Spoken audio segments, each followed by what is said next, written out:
자, 이승만 대통령에 대해서 폴포트, 캄보디아의 킬링필드를 일으킨 학살자에 비유하는 세미나가 국회 의원회관에서 열렸다는 말씀드렸습니다. 왜 학살자로 보느냐, 이승만을. 두 가지 이유가 있는데, 하나는 6.25 사변 때, 또 하나는 4.3 사건 예를 드는 거예요. 6.25 사변은 말씀드렸고요.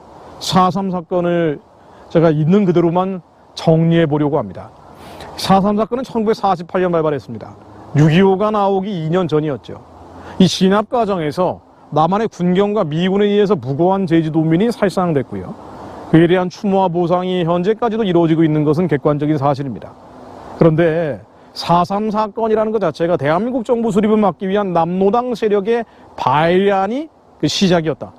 이건 역시 부인할 수 없는 진실입니다. 또 남노당은 북노당의 김일성 지시를 받았죠. 얼마 전에 태영호 의원의 발언은 그런 면에서는 사실인 거예요. 사과의 대상도 아니죠. 자, 해방 이후에 건국까지 4.3 사건 관련해가지고 3년간 잠깐 정리해 보겠습니다. 1947년 9월 달에 북한에서 강동정치학원이라는 이름의 이른바 간첩학교가 세워집니다. 정확한 개념은 남노당 학습소 같은 것인데요. 서울에 있는 걸 이전한 거죠. 여기서 남노당 당원들을 3개월가량 훈련한 뒤에 난파를 했습니다. 간첩 훈련을 시켜가지고 난파를 한 거예요. 한때는 학생이 1200명가량 됐을 정도로 어마어마한 곳이었습니다. 이렇게까지 간첩을 많이 집단적으로 만드는 데는 뭐 거의 없다고 봐야겠죠. 여기서 훈련돼서 난파된 간첩 중에 하나가 바로 4.3 사건 주모자인 남노당의 김달삼이었습니다. 김달삼이 4.3 사건을 일으킨 이유는요, 한 달 뒤에 치러질 예정인 대한민국의 최초 선거 50총선거를 방해하고 대한민국 건국을 저지하기 위한 의도였습니다.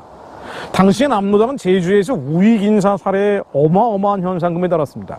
즉, 우익 한 명을 죽이면 현상금을 주는 거예요. 경찰관 한 명을 죽이면 10,000원에서 30,000원을 줬다고 하는데요. 당시의 화폐 가치로 따지면 10,000원은요 8,000,000원 정도의 거액이었다고 합니다. 어떻게 공작금이 이렇게 많았는가? 그 이유는요, 1947년 12월 달에 북한이 화폐 개혁을 했기 때문입니다. 북한에서 화폐 개혁을 한 거예요. 그래서 기존에 쓰던 조선은행권들을 휴지로 만들어버린 겁니다. 그런데 이 조선은행권을 남한에서는 여전히 쓰고 있었거든요. 그러니까 남노당은 쓸모없게 된 조선은행권을 남한의 마구잡이로 풀어버린 겁니다. 이 두 가지 의도였는데요.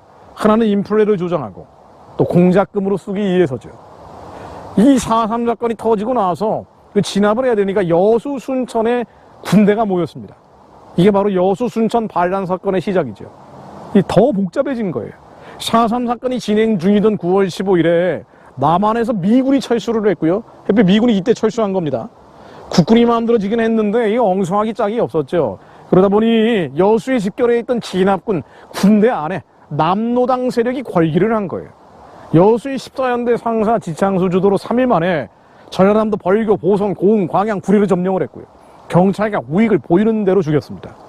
국군이 반격에 나서니까 나중에 이제 반격에 몰리니까 반란군 1000여 명이 지리산으로 탈출을 한 겁니다. 이른바 이게 빨진산입니다. 남한은 극도의 혼란에 빠졌고요. 결국 4.3 사건은 강경진압, 과잉진압으로 흘러가기 시작합니다. 폭도하고 민간인이 구분 자체가 어려웠고요. 또 섬세하게 구별할 수도 없었습니다. 그런 노력도 충분하지 못했죠. 여기에 북에서 관리하면 서북청년단, 이 독이 오른 사람들이에요. 왜냐하면 고향 땅에서 모든 거 빼앗기고 온 사람들이에요. 제주도에서 사적인 감정을 풀기도 했죠. 게다가 봉급이 없었습니다. 서북청년단은 물자를 약탈해서 보급을 채웠습니다. 네, 대한민국의 가장 큰 비극입니다. 가장 굴곡진 비극입니다. 그런데 그렇다고 해서 4.3 자체가 남노당 세력의 반란으로 시작됐다는 것을 부인하는 것은 왜곡입니다. 자, 그런데 4월 20일이죠. 진중권 광운대 교수가 폭주하는 태영호 의원이라는 칼럼을 한 보수 일간지에 게재를 했어요. 왜 태영호가 폭주했다고 썼는 거 아니? 태영호 의원이 4.3 사건이 이 김일성 남노당에 의해서 발발했다라고 주장한 것이 폭주했다라고 평가를 한 거예요. 그럼 그 근거가 뭐냐? 이 진중권이라는 사람의 역사적 근거가 뭐냐? 없습니다. 그냥 그런 이가 지도부에 들었다는 것 자체가 당이 70년대로 퇴행했다는 사실을 보여준다면서 맹비난을 한 거예요.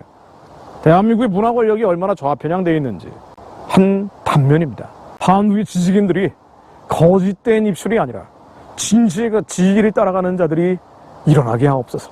기도하지 않을 수 없습니다. 우리의 자녀들이 꼬리가 아니라 머리가 되되 하나님의 방식으로 승리하는 자들이 되게 하옵소서.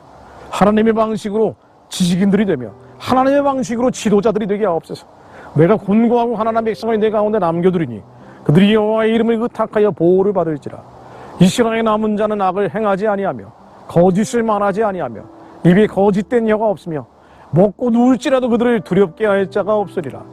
대한민국의 남은 자들, 악을 행하지 아니하며 거짓을 말하지 아니하며 입에 거짓된 혀가 없는 자들, 먹고 누울지라도 두렵게 할 자가 없는 자들, 온전한 사랑으로 두려움이 내어 쫓겨진 자들, 예수 안에 평화를 누리며 하나님의 선한 역사를 이루어가는 자들이 이 대한민국 위에 한민족 가운데 일어나게 하옵소서. 전 세계 디아스포라들 가운데 북한을 거룩하게 재건할 자들이 일어나게 하옵소서. 온전한 하나님의 세계관으로 무장한 자들이 일어나게 하옵소서. 예수 그리스도 이름으로 기도드립니다. 아멘.